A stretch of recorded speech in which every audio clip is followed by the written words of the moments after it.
Саламатсыздарбы? Урматтуу төрага, урматтуу кесиптештер. Кыргызстандын эң чоң жетишкендиктеринин бири бул ачык демократиялык коом. Элибиз эки институтту шайлайт: президенти жана жогорку кеңештин депутаттарын. Элдин өкүлдөрүн болуп, алардын мүдүсүн ишке ашырууга аракет кылабыз. Жогорку кеңеш бул өзгөчө бийлик бутагын. Бийликтин жана элдин ортосунда көпүрө катары депутаттар турушат. Элибиз бизге карата чоң үмүт менен карайт. Тең салмактуу, адилеттүү чечимдерди кабыл алабыз деп күтүп турат.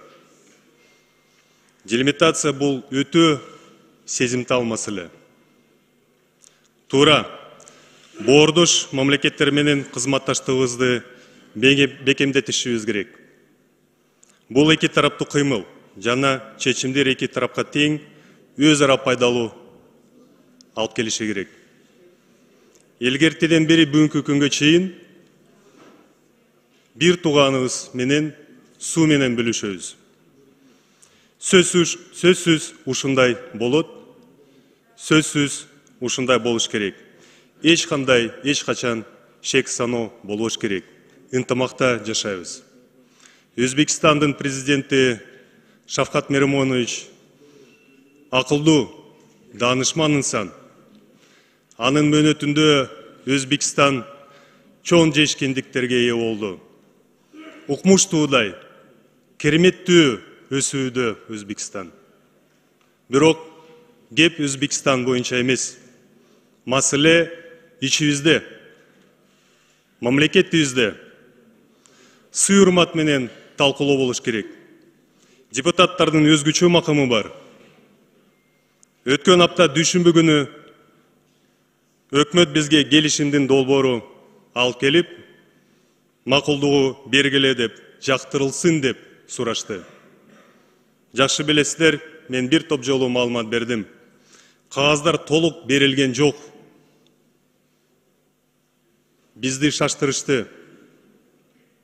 Кече күнү айтып атат, мен бүт кагаздарды көрдүм деп. Буну бат эле тастыктаса болот. Биринчи сектор иштейт. Бул купуя кагаздар. Протоколдор жана карталар бул купуя кагаздар. Биринчи секторду чакырып койлу.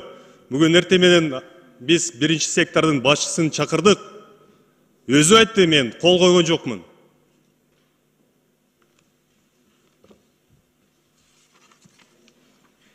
Мына урматтуу кесиптештер, өткөн апта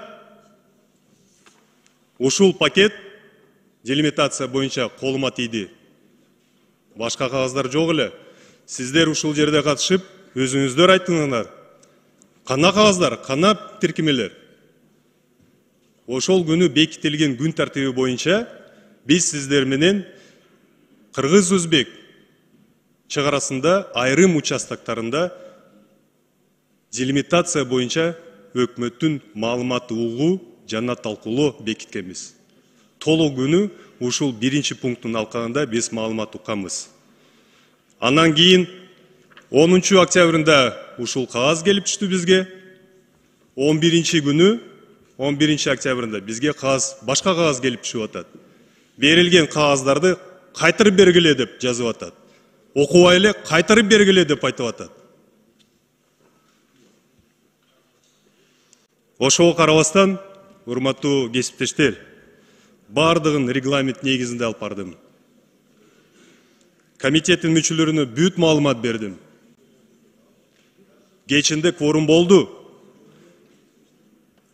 Президенттин ыйгарым укуктуу өкүлү сунуш кирип койду, 3 пункт катары кирип койлу деп. Депутаттардын сунушу негизинде добушка койдум, мажбурмун. Бул биздин табиятыбыз. Бул коллегиалдык орган. Мен жалгыз чечимди кабыл албайм.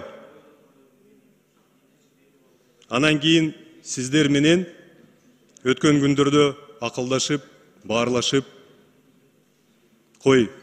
мамлекетибиз үчүн, элибиз үчүн талашпай, тынч ээлеген төрагалыктан өз ыктыяры менен кетем деп чечимге чыктым. Бирок Geçe günü bir kişi коомго кайрылып, meni dalilsiz ayıptalı. Adaletsiz jamandalı. Намыска тийди.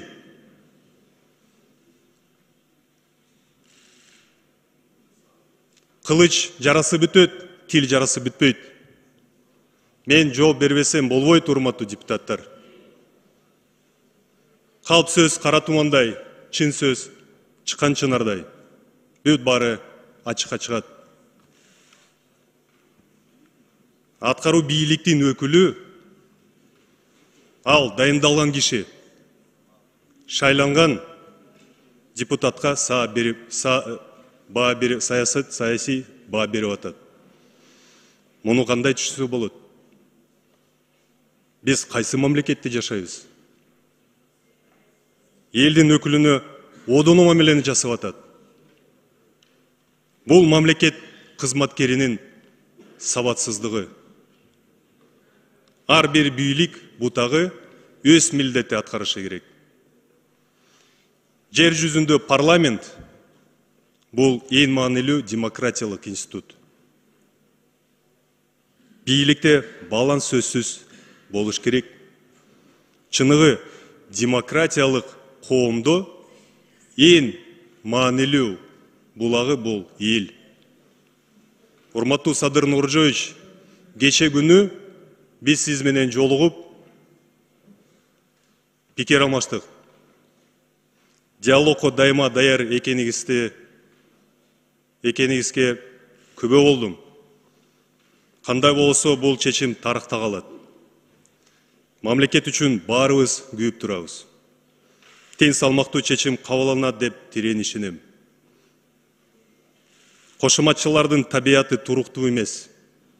Бүгүн кошуматчылар, эртең саткындар. Урматтуу кесиптештер, мен өмүр бою мамлекеттик кызматта иштедим.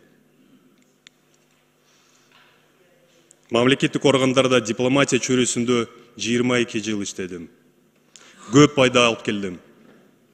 Өзбекстандагы кыргыз элчилигибизде 100 жыл иштедим. Бул маселелерди ичинен билем. Мен кадровый дипломатмын. Эч ким мага кызмат жолумда түрткү берген эмес. Ар бир тепкичти өзүмдүн эмгеги менен басып өттүм.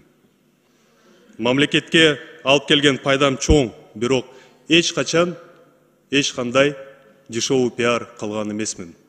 Алектенген эмесмин.